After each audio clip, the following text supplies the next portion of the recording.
السلام علیکم۔ پروفیسر ریاض بلوچ ویڈیو کے ساتھ حاضر خدمت ہوں۔ آج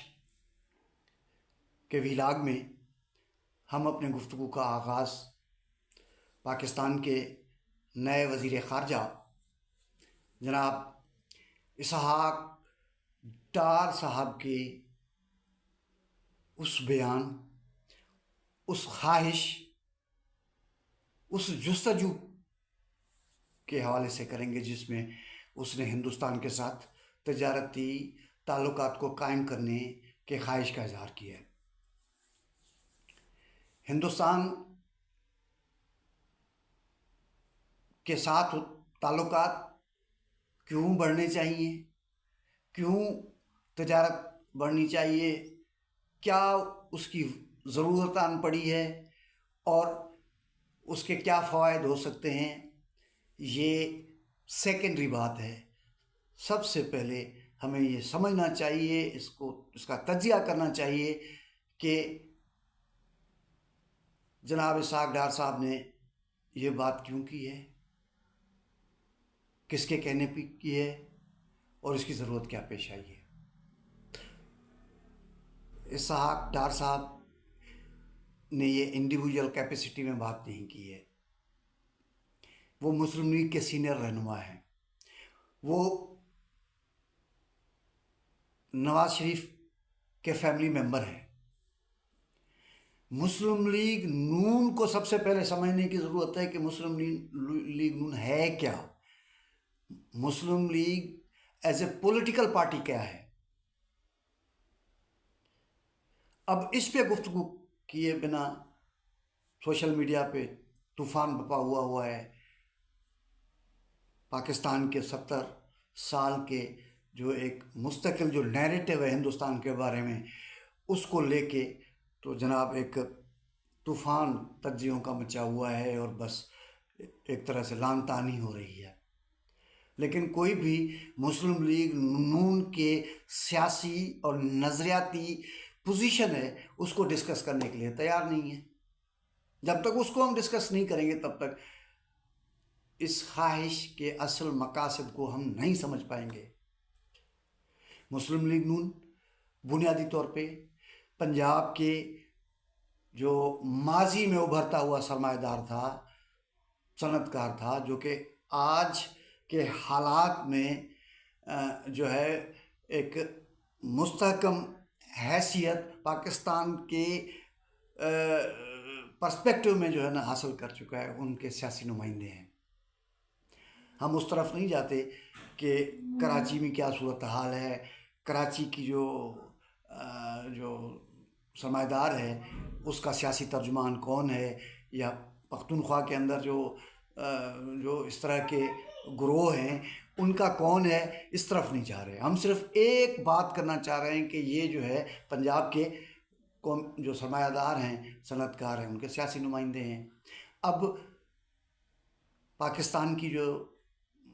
اس وقت جو آبادی ہے 23 کروڑ ہے، 2 کروڑ بے روزگار ہیں۔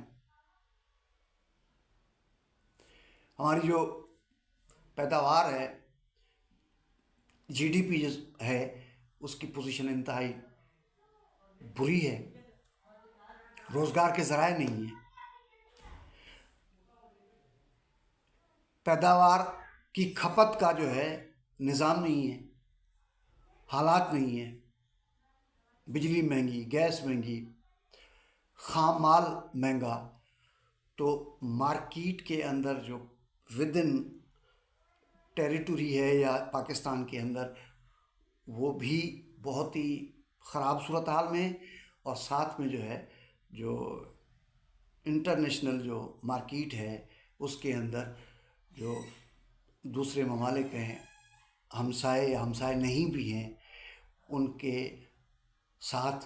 ہم اپنی پیداوار کی جو لاگت ہے اس میں ان وجوہات کے اضافے کی وجہ سے مقابلہ کرنے کی پوزیشن میں نہیں ہے۔ اب پنجاب کے سرمایہ دار کو کیا چاہیے؟ پنجاب کے سرمایہ دار کو ایسے منڈی کی تلاش ہے